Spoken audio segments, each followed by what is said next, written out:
Pewaris episode 5. Mencari informasi. Sore harinya seusai pulang dari kantor, Dev berada di kolam renang yang ada di belakang rumah.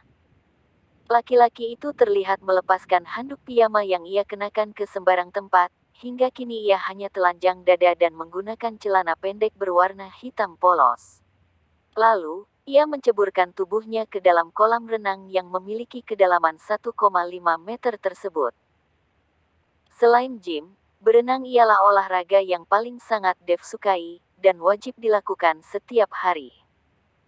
Jadi tak heran, jika laki-laki itu memiliki tubuh kekar dengan guratan-guratan otot yang nampak berbentuk jelas, terutama di bagian dada dan juga lengan tangannya.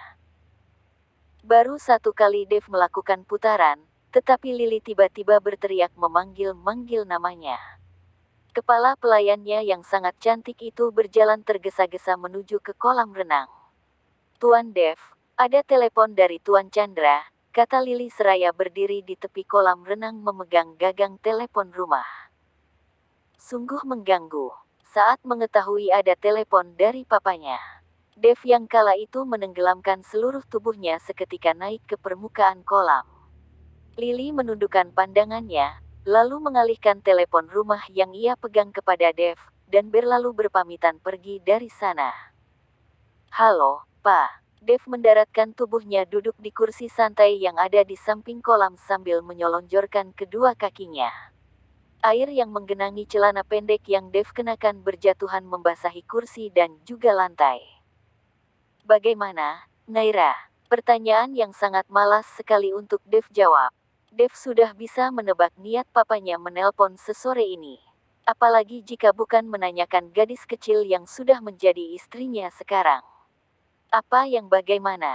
Dev menyesap jus jeruk yang tersedia di meja samping kursi yang ia tempati. "Kau sudah berbicara jujur dengannya?" "Belum." Bahkan Dev belum menemuinya. Dev dengan santainya mengembalikan gelas tersebut ke tempatnya semula. "Bagaimana bisa?" Telinga Dev terguncang saat papanya mengeraskan volume suaranya karena terkejut. "Kan papa tahu, setelah pernikahan Dev langsung pergi karena ada pekerjaan penting. Jadi belum sempat bertemu dengan anak itu." "Astaga, Dev, apa kau sudah tidak waras?" Sudah tahu Dev tidak waras, lalu kenapa papa malah menikahkan Dev dengan anak kecil? "Papa menikahkanmu karena supaya kau bisa melupakan Vania. Apa yang kau harapkan dari wanita murahan seperti dia? Lihat saja, setelah mendapatkan fasilitas yang kau berikan selama ini, wanita itu pergi entah kemana. Mungkin dia sudah memiliki kehidupan baru, dan menemukan laki." "Papa, cukup," pungkas Dev. Suaranya mengguncang tenggorokan.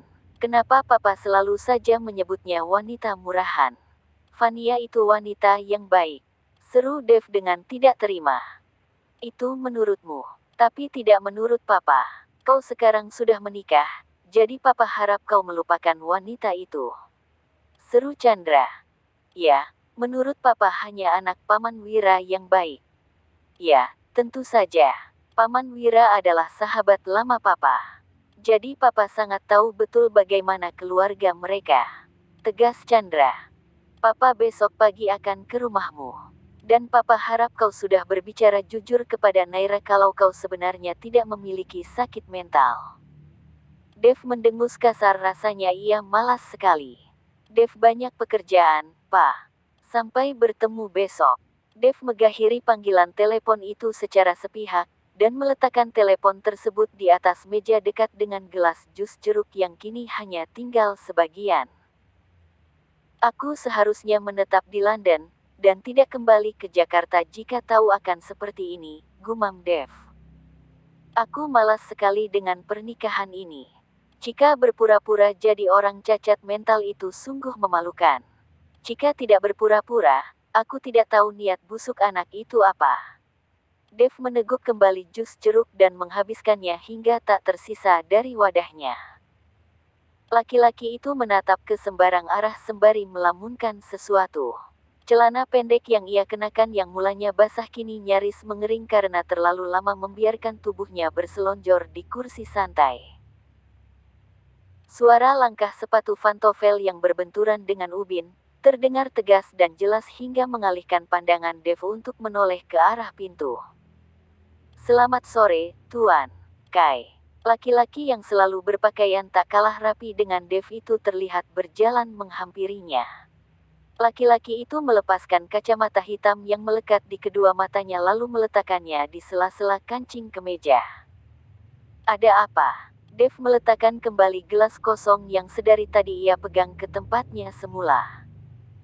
"Saya sudah mendapatkan informasi tentang Nona Naira. Apa dia pernah menjadi simpanan seorang laki-laki tua?" "Bukan, justru Nona Naira jauh dari kata masalah selama sekolah maupun kuliah.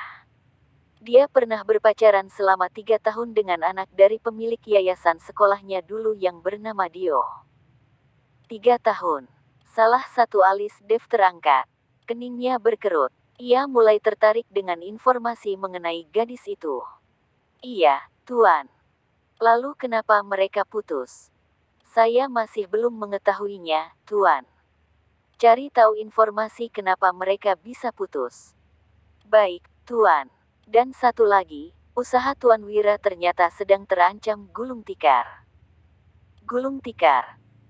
"Iya, Tuan. Tetapi Tuan Chandra sudah membantu mengalirkan dana untuk usaha Tuan Wira." "Apa kau tahu berapa dana yang dialirkan oleh Papa kepada Paman Wira?" "Saya tidak tahu pastinya, Tuan." "Apa anak itu sudah pulang?" tanya Dev. 20 menit lagi, Tuan."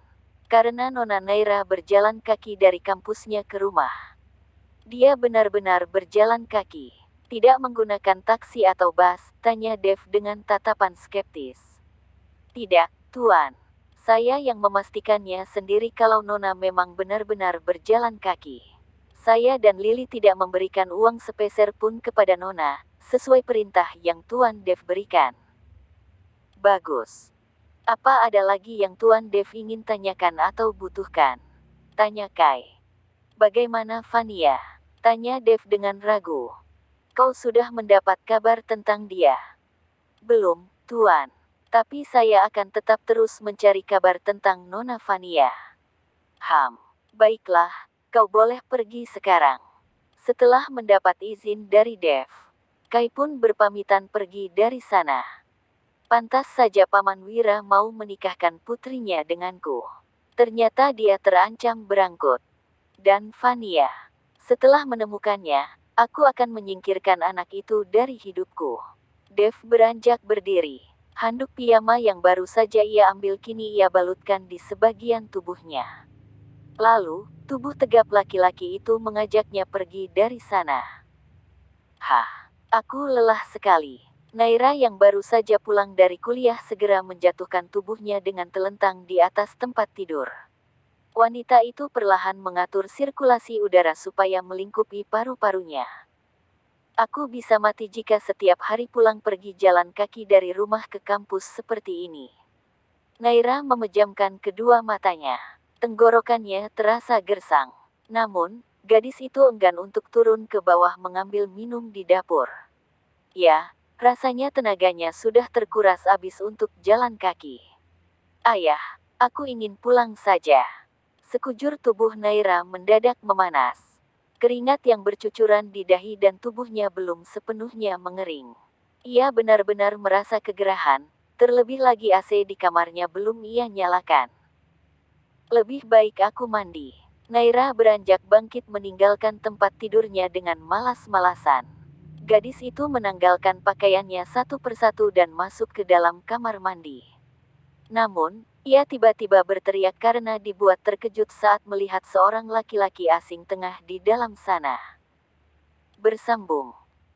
Pewaris episode 6. Benar-benar terganggu. Naira beranjak bangkit meninggalkan tempat tidurnya dengan malas-malasan.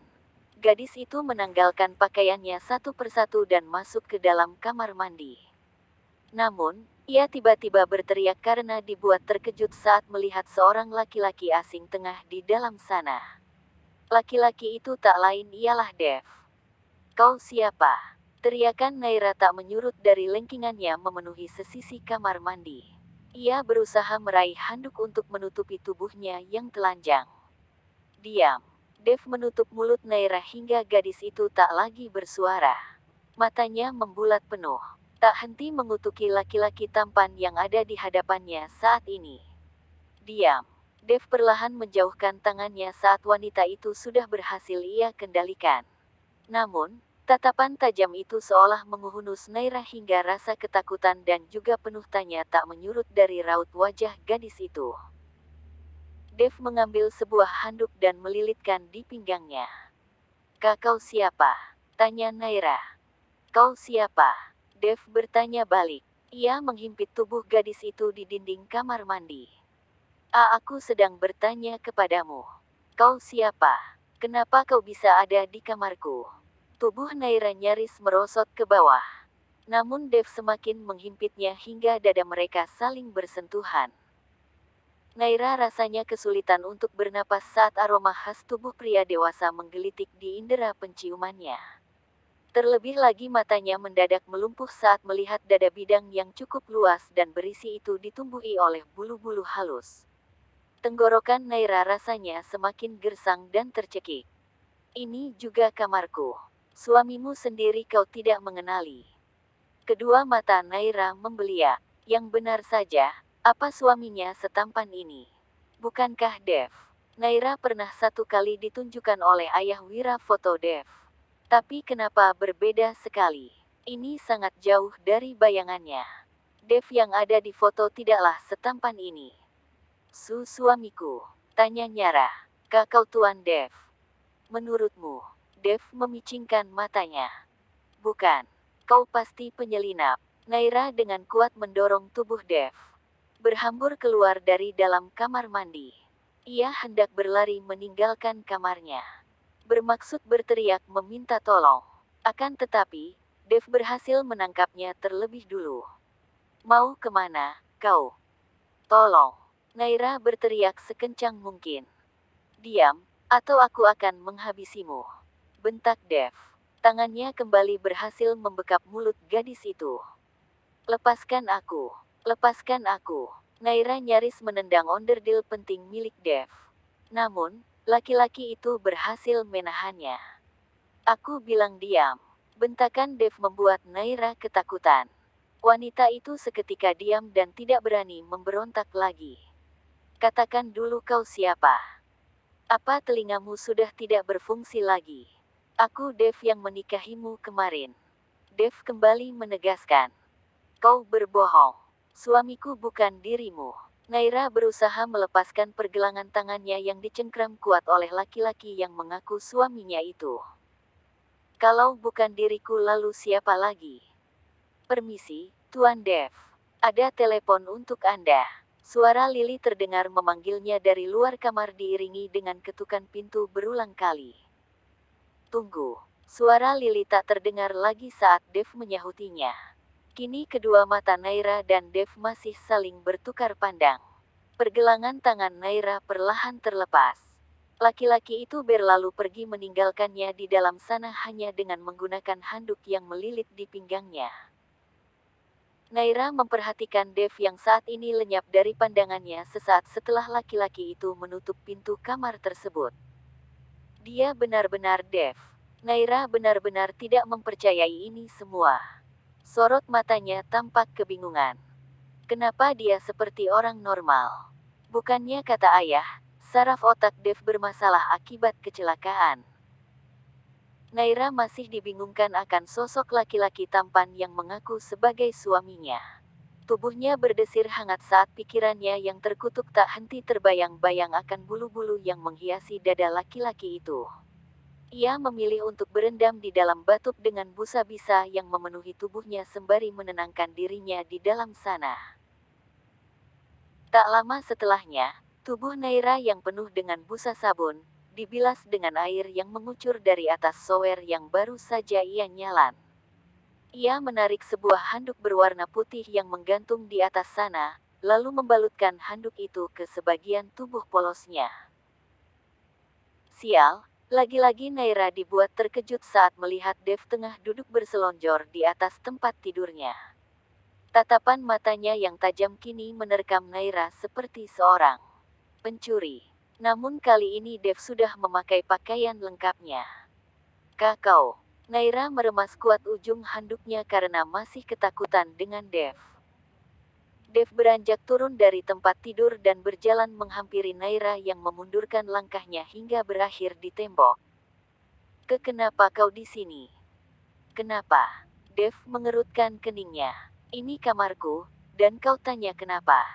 Sungguh pertanyaan bodoh. Aku. Naira menyoroti Dev yang nampak berjalan mendekati lemari. Laki-laki itu tiba-tiba menghamburkan semua pakaian yang terlipat rapi di dalam sana sesaat setelah membuka lemari pakaian miliknya. Semua pakaian-pakaian itu menjadi berantakan dan tercecer di bawah lantai. Hei, apa yang kau lakukan? Teriak Naira yang begitu terkejut. Pakai pakaianmu. Jangan berusaha menggodaku. Dev menyodorkan salah satu pakaian yang baru saja ia ambil kepada Naira. Setelah memakai pakaianmu, rapikan semua pakaian-pakaian ini. Dev berlalu pergi meninggalkan Naira dan kembali naik ke atas tempat tidur. Dia benar-benar menyebalkan. Naira terlebih dulu mengenakan pakaian yang telah diambilkan oleh Dev untuknya. Lalu, ia memunguti pakaian-pakaian miliknya yang memenuhi lantai kamar karena dibuang oleh laki-laki yang mengaku suaminya itu. Kedua ekor mata Naira melirik ke arah Dev yang tak henti menerkamnya seperti seekor binatang buas. Sepertinya otak dia memang bermasalah, gumamnya.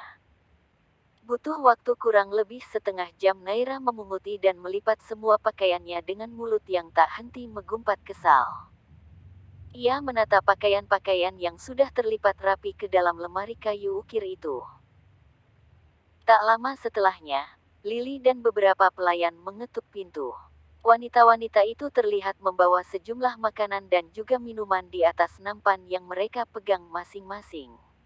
Makanan-makanan dan minuman itu diletakkan di atas nakas yang ada di samping tempat tidur.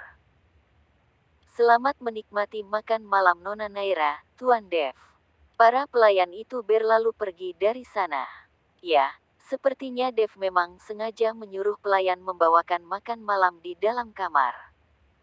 Dia benar-benar Dev. Naira memperhatikan Dev lamat-lamat seusai menata baju-baju miliknya.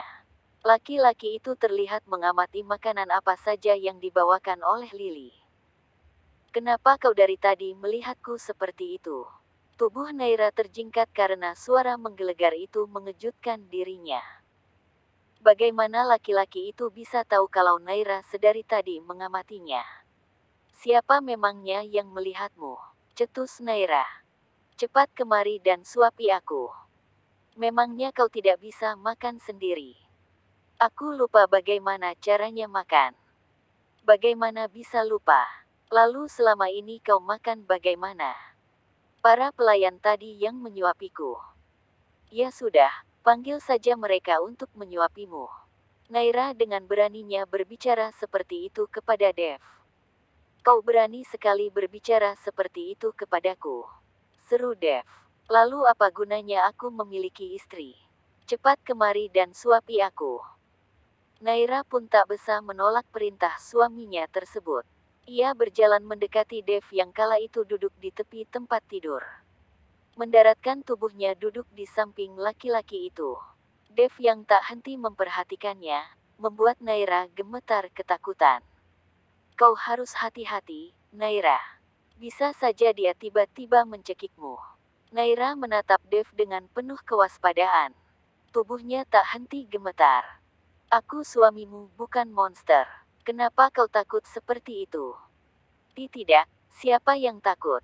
Naira mengambil salah satu piring makanan yang berisi nasi padang. Gadis itu mulai menyuapi Dev yang sedari tadi tak sabar untuk menunggunya. Buka mulutmu. Perintahnya menyodorkan 1 sendok penuh nasi ke dalam mulut Dev. Menyuapi saja lama sekali. Dev tiba-tiba mengambil alih sendok yang dibawa oleh Naira. Buka mulutmu, ayo makan ini. Dev menyendokkan makanan dan memasukkannya secara paksa ke dalam mulut Naira. Aku tidak mau. Dev tak memedulikan tolakan Naira, Ia memenuhi mulut Naira dengan nasi dan juga sambal hingga wanita itu tersedak dan terbatuk-batuk karena mulutnya tidak mampu membendung makanan sebanyak itu. Makanan yang sudah masuk ke dalam mulutnya kini berhamburan mengotori lantai. "Apa kau tidak bisa makan dengan benar?" bentak Dev. Kali ini Naira tidak bisa berbicara lagi. Gadis itu masih terbatuk-batuk. Tangannya kini meraih segelas air. Tangannya kini meraih segelas air dan meneguknya dengan kasar. "Makan saja seperti anak kecil," seru Dev. Naira ingin sekali memaki Dev. Namun, sebisa mungkin ia menahannya. Karena bagaimanapun, Dev adalah suaminya. "Aku rasa otaknya memang benar-benar terganggu." Bersambung.